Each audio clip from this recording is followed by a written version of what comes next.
សួស្តីពុកម៉ែបងប្អូនទាំងអស់គ្នាតើពុកម៉ែបងប្អូនទាំងអស់គ្នាចង់ទូទាយវាសនារបស់យើងមើលខ្សែបាតដៃមើលមុខរបស់យើងតាមរយៈហុងស៊ុយ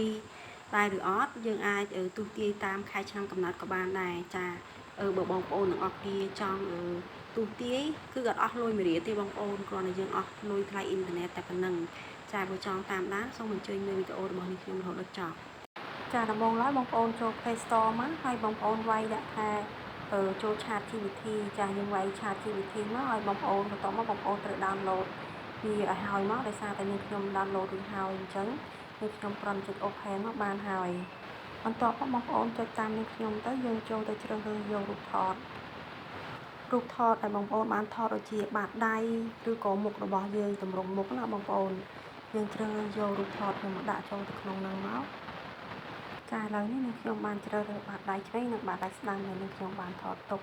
ហើយយកមកselectចូលនឹងមានមុខកូនរបស់ខ្ញុំផងដែរក៏ដាក់ចូលគ្នាដែរហើយសម្រាប់បងប្អូនដែលគាត់អាចដាក់ជាមួយនឹងខែឆ្នាំកំណើតឬក៏ម៉ោងកំណើតទៀតក៏បានដែរវាកាន់តែច្បាស់តែម្ដងចាបន្តមកទៀតបងប្អូនវាយតួអក្សរតាមនាងខ្ញុំទៅយើងដាក់ថាជួយមើលពីខ្សែជីវិតលំអិតនៅក្នុងហ្នឹងទៅហើយយើងដាក់ចុចសញ្ញាសែនទៅវានឹងជួយមើលឲ្យហើយចាបងប្អូនឥឡូវវាចេញលទ្ធផលឲ្យយើងហើយថាខ្សែជីវិតរបស់យើងយ៉ាងម៉េចវាវិភាគទៅលើនឹងអញ្ចឹងណាហើយបើសិនជាបងប្អូនចង់សួរថាទៅមុខទៀតយើងយ៉ាងម៉េចគឺយើងអាចវាយសួរបានដែរចាឥឡូវវាចេញលទ្ធផលមកហើយបងប្អូនអាចមើលលទ្ធផលយើងមួយអញ្ចឹងទៅតបមកនាងខ្ញុំក៏បានវាយទៀតសួរថាតើ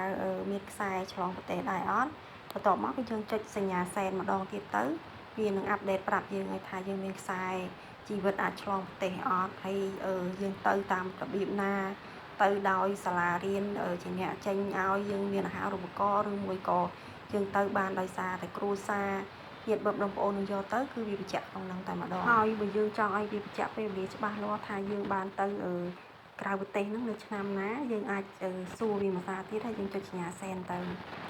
ចាបងប្អូនសញ្ញាសែនគឺជាសញ្ញាព្រួនបាញ់ខាងលើណាបងប្អូនចាបន្ទាប់មកវាអាប់ដេតប្រាប់យើងហើយថាយើងបានទៅឆ្នាំណាបើសិនជាចង់បញ្ជាក់ឲ្យច្បាស់វាសួរទៀតថាបើយើងមានថ្ងៃខែឆ្នាំកំណើតមកកើតអញ្ចឹង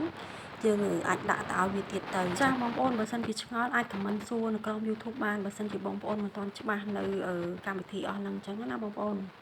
ដល់ពេលដែលយើងសួរហើយវានឹងបង្កើតតារាងឲ្យយើងតែម្ដងថាយើងនឹងបានទៅឆ្នាំណាវេលាម៉ោងស្មើណាហើយបើយើងចង់សួរវាថាតើយើងគួរតែបំពន់កូនរបស់យើងនៅក្នុងវ័យតូចៗហ្នឹងឲ្យរៀនហ្នឹងតើគួរតែរៀនអីខ្លះអញ្ចឹងវានឹងបង្កើតតារាងឲ្យយើងតែម្ដងថាកូនរបស់យើងហ្នឹងនឹងរៀនអីហើយទៅអនាគតហ្នឹងកូនរបស់យើងហ្នឹងវាចេះអីហើយវាបកកែអីអញ្ចឹងណាវានឹងប្រាប់យើងតែម្ដងហើយវាធ្វើតារាងឲ្យកូនយើងរៀនថាយើងគួរតែរៀនកូនយើងឲ្យរៀនឆ្នាំណាឬក៏មានរៀនមុខវិជ្ជាអីគឺវាប្រាប់យើងទាំងអស់តែម្ដងប្រសិនជាបងប្អូនចង់សួរថាតើកូនរបស់យើងទៅថ្ងៃអនាគតនឹងមានទ្រព្យសម្បត្តិប៉ុន្មានតើកូនរបស់យើងនឹងបានទទួលមរតកពីយើងនឹងប៉ុន្មានយើងអាចសួរទៅគឺវាឆ្លើយទៅក្នុងនឹងអស់តែម្ដងចាឥឡូវនេះវាទាមទាររូបថតពីយើងទៀតហើយបងប្អូនឥឡូវវាឲ្យយើងថតឲ្យច្បាស់ថតពីចំហៀងចំមុខចំតិចអីចឹងណាចានាងខ្ញុំសូមខន្តីអភ័យទោសផងបងប្អូនដែលរៀងលើខ្យល់វាដូចខ្យល់ហ្នឹងគឺមិនភ្លៀងខ្លាំងណាស់នេះចឹងណាដល់ពេលចឹងទៅវាអាចរំខាននៃការស្ដាប់ហើយនាងខ្ញុំវយចូលទៅក្នុងហ្នឹងគឺវារៀងមានខ្យល់ចឹងណាចាបើសិនជាបងប្អូនចង់សួរថាតើថ្ងៃអនាគតយើងនឹងមានជំងឺអីជំងឺប្រចាំកាយអីបងប្អូនអាចសួរវាទៅវានឹងឆ្លើយប្រាប់យើងតែម្ដងហើយការទូទាយនៅក្នុងហ្នឹងគឺត្រឹមត្រូវណាបងប្អូនប៉ុន្តែក៏មានចំណុចខ្លះវាលំអៀងដែរអញ្ចឹងបងប្អូនអាចតាមដាន